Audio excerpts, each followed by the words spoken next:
What is up, guys? So, first of all, I want to give props to one of my buddies for showing me this style of ganking and showing me one of the sets that I'm actually using.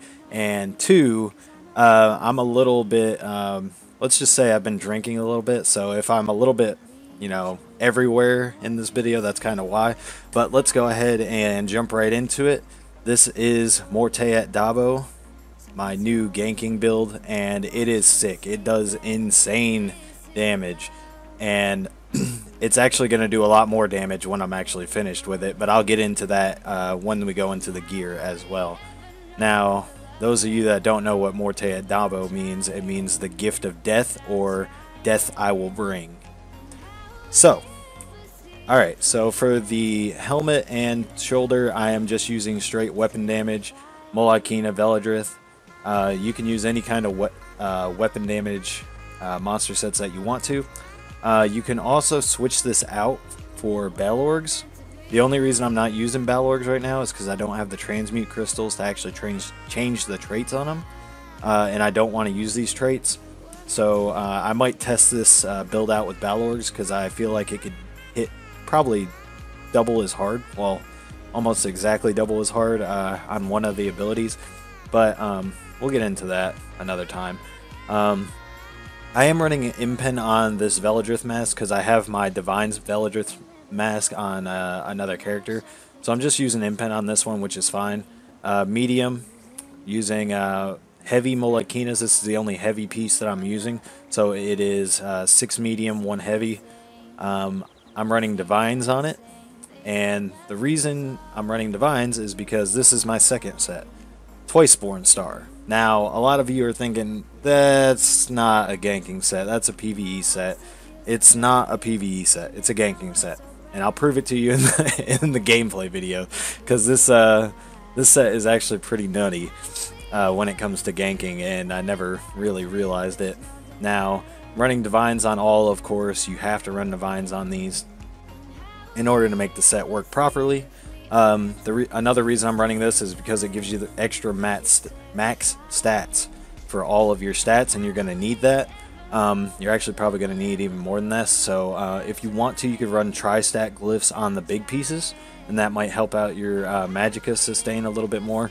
You don't really need much more health.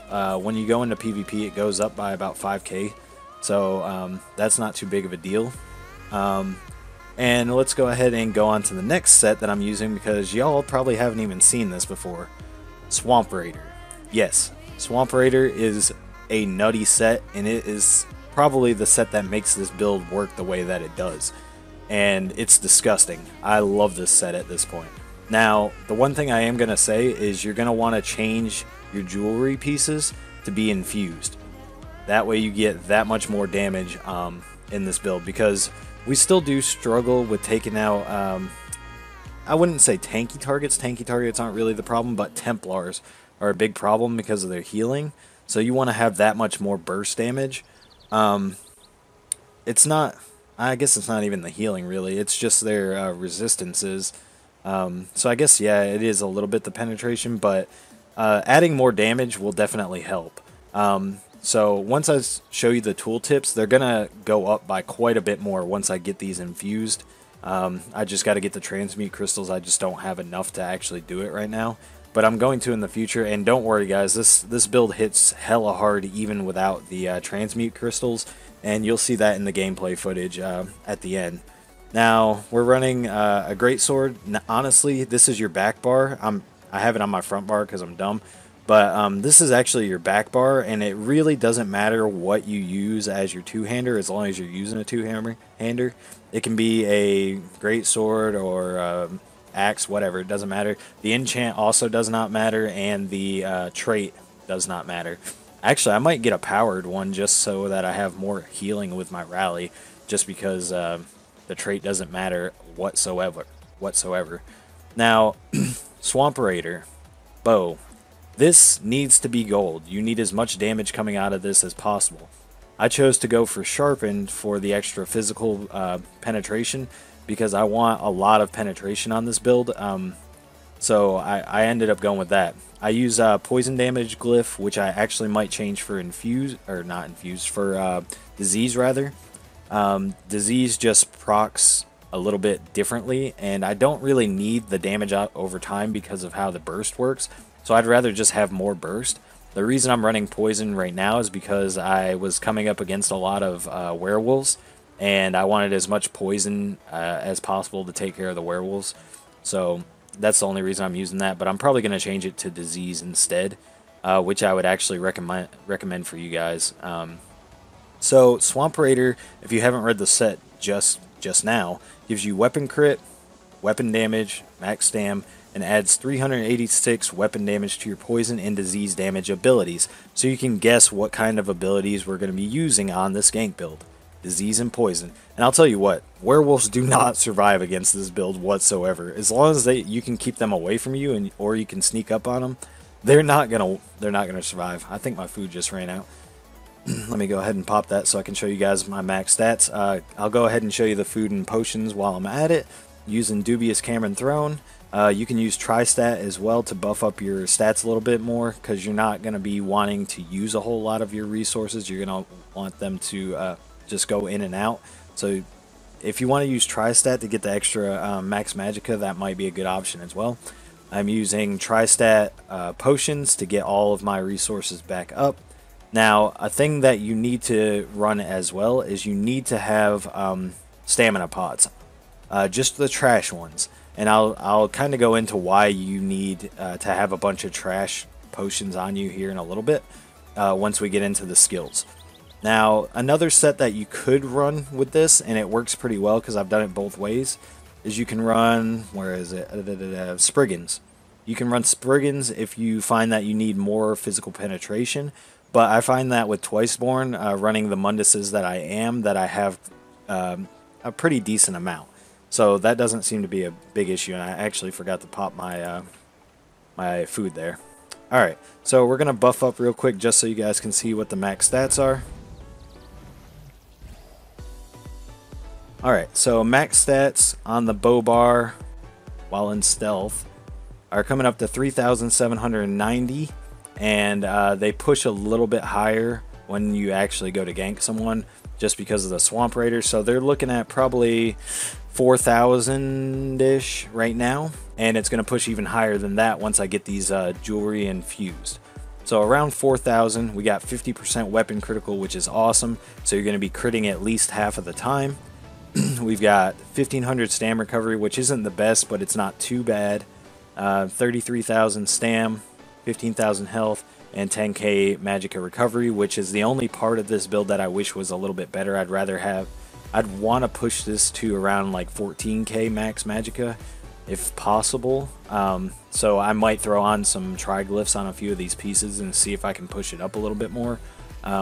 Because when you're in Battlegrounds, these stats are going to go down a bit. When you're in Cyrodiil, the recovery and everything should work just fine. But in Battlegrounds, it is lacking just a tad in the magicka pool. Stam recovery, I'd like to get a little bit better in Battlegrounds as well. But other than that, as long as you take a second between each gank to regen some resources, you should be good to go. Alright, so let's get into the skills. The first thing I'm going to go over is why you need to run trash potions. And that is because of our passives that we're using. We need to generate ultimate to be able to get incapacitating strike up. So catalyst, you're going to drink a potion, get 20 ultimate, and in the support tree, or assault tree rather, you're going to use combat frenzy and generate 20 ultimate when you kill an enemy player. So you are going to need assault 10 in order to actually get those trash pots. Now this build does play two different ways, and I'll kind of go over that before the gameplay video on how to actually play this build. But let's go into the skills and why we're using them. Now poison injection, this is going to be your ranged execute. You are going to need a ranged and a short range execute, and I'll go over that in the playstyle video. Now lethal arrow is going to be your main damaging ability in this. Lethal arrow does poison damage, which means that it's going to do that much more damage when you are using Swamp Raider. Now we're running Camouflage Hunter just for the crit and the minor berserk when we're attacking from sneak, which we are always going to be attacking from sneak, so we will always have that minor berserk. you could use what is it called? The other morph. You could use Evil Hunter instead, because we're always going to have Minor Berserk up with Relentless Focus anyway. So this morph isn't really necessary. I just kind of already had it morph this way. So yeah, you can run the other morph if you'd like. Draining Shot. I did have. You probably saw in my other video. I did have Ambush slotted here, but I found that I didn't really use it or need it that often. And I didn't really like having to jump in with ambush on this build, because I was always jumping in with the bow bar, and it just felt really awkward. So instead, I slotted Draining Shot just to have a heal and CC for my front bar. And there's also a combo that you can do with this that I'll also put in the playstyle video or portion of the video as well. We have Killer's Blade. That's going to be our execute. Sometimes you need it for the tankier targets. A lot of the time for the squishy ones, you don't need it at all. But it's there just in case. Incap is going to be the main part of your combo when you're up close. So you want to have this up as much as possible. It does disease damage, so it's also buffed by our Swamp Raider set. So we're going to put that on there. Now, we're running Concealed Weapon on the back bar just for the speed. We're running Relentless Focus because it's one of the best Nightblade abilities we have, but we actually don't use the Spectral Bow itself very often. We just use this for the stam recovery for the most part, and the Minor Berserk. Then Rally, for the Major Brutality, it's our only real heal that we need, and I find that it's usually all we really are going to need, because we're either escaping or we're not. That's how this build runs. You're either going to escape or you're gonna die. You're not gonna really want to spend most of your time spamming Rally and Vigor and stuff like that. You're either gonna escape with like half health or almost no health, depending on how many people are around attack you after you gank, and then you're gonna heal up the rest of your health with this and go back in, or you're just gonna die. So this all depends on your playstyle. Another thing I was gonna mention is in this spot, this is kind of a flex spot. You can run Shadow Image in that spot instead. Shadow Image would be a really good way to escape, but you would have to put down your image before you go in for a gank, which can be risky because it reveals you. Personally, I like just having the extra speed to be able to get out. Shadowy Disguise, I'm not going to explain why we're using this ability, like you should know by now, if you play a Nightblade at all. Channel Acceleration, we want to move around a lot faster, while in Stealth it does not pull you out of Stealth, which is very handy considering Rapid Maneuver does pull you out of Stealth when you use it. So Channel Acceleration is a little bit better. The reason I use it is because it's a longer time, and it also gives you critical hit damage also. So Temporal Guard, I really like this alt. If you don't have the Sigic Order, you can use Soul Tether instead, but I really like Temporal Guard because you're getting the passives from the Sigic Order line. So you're getting Clairvoyance. It's going to cost less, or this is going to cost less. This is going to cost less. Concentrated Barriers on your back bar, so when you block, you get a 5,000 damage shield, which is nice. And you gain major protection while you're on your back bar as well. You're always going to be escaping on your back bar, so having these passives and these abilities are very important. Now, like I said, you don't have to use this one, but I would at least level the Sigic Order line until you have Channel Acceleration, because you do want to have some of these passives and you do want to have that speed. Temporal Guard has saved me more times than I can think. I'd have, a whole group of people following me and trying to run me down, and I would just pop Temporal Guard and go back to my place, stealth up, and I'm gone. They don't even know where I went. So it's very useful. Now, let's see. Skills, I think I've went over all the skills that you're going to want to use. I've went over the flex spots. There's not a whole lot of other abilities you could really use. You don't really want Mass Hysteria because it costs too much magicka, and you want to save almost all your magicka for Shadowy Disguise. These are your only two magicka abilities, so you're going to be using only those for your with your magicka. Now, let's go into the combo. Now, without actually being in PvP, there's no way for me to actually show you a combo on a mob, because I'm going to one-shot all these mobs with snipe. So I'm just going to kind of show you what you need to do just with the bow bars. So there's two different ways to do this. If you're at range, what you're going to want to do is you're going to want to fire off a snipe. You're going to want to fire off a poison injection with lights weaved in between. And then you're going to want to fire off a draining shot. You'll see that in some of the gameplay video. And it just melts people with that 3-button combination. That's for when you're at ranged. And it does a lot of damage. Trust me, you'll see the damage meters in the videos. So that's how you're going to want to do your ranged. If the target is a little bit tankier, then you might want to fire off 2 lethal arrows. Sometimes that's all you really need to do. For squishy targets as well, you could just fire off 2 lethal arrows and it'll kill them. But I like to make sure, so I fire off a lethal arrow, a poison injection, and a draining shot all at once. And I do it really quickly, and usually that does pretty good. But if they're tanky, fire off 2 lethal arrows, and then poison injection, then draining shot. Or you can do it, if it does not stun them, fire off 2 lethal arrows, and then a draining shot, and then a poison injection. Now, primarily, this is not a bow gank build. Actually, you're going to want to get up close. So what you're going to want to do is you're going to want to buff up all of your buffs, and then you're going to want to cloak so you can get as close as possible, and then snipe.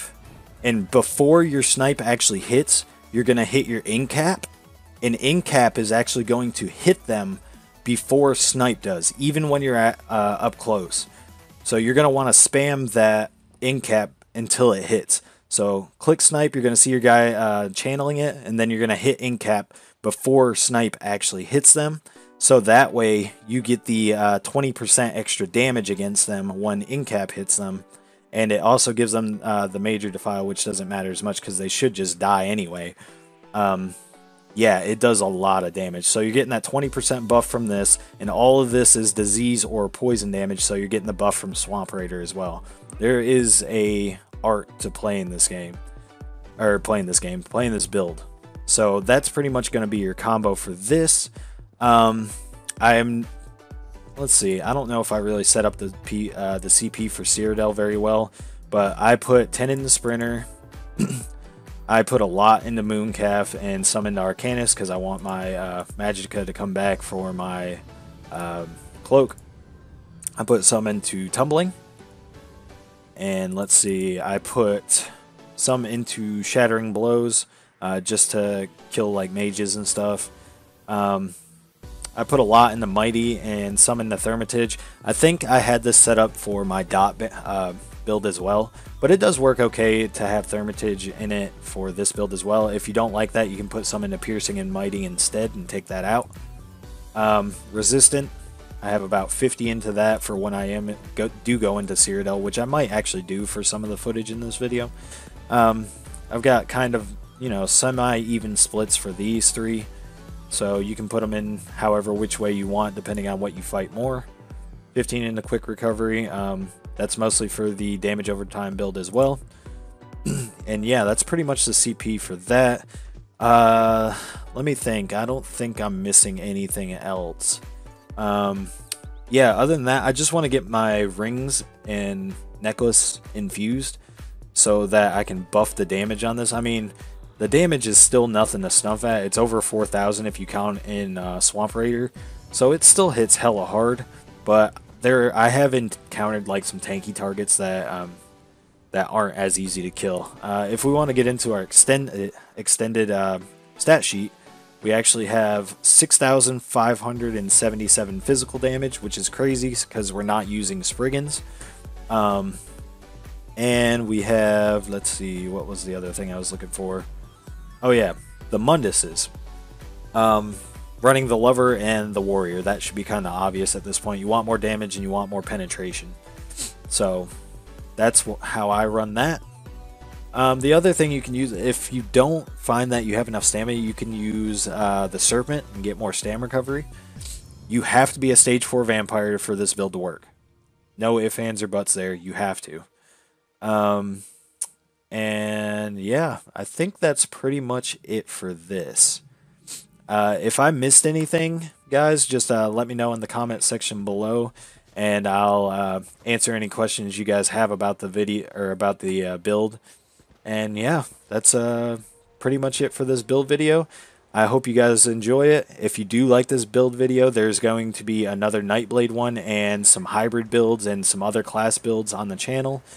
Check out my Mag Warden build that I posted a couple days ago. Yeah, like, comment, subscribe if you do enjoy this video, because there's going to be a lot more for to come. I think the next video is going to be my dot build for my Nightblade. It's kind of like a ganky dot build, and it's really fun, and it's really good, and has a lot of burst because of the amount of dots. So yeah, definitely subscribe to see that video when it comes out, and enjoy the gameplay video, guys. And yeah, I'll see you in the next video. Peace. Hey guys, just wanted to show you this product that I'm selling real quick. It includes coffee, weight loss supplements, CBD oils, hangover, sleep and energy patches, mood stimulators, and much more. If you'd like to support me and my channel, check out the links in the description.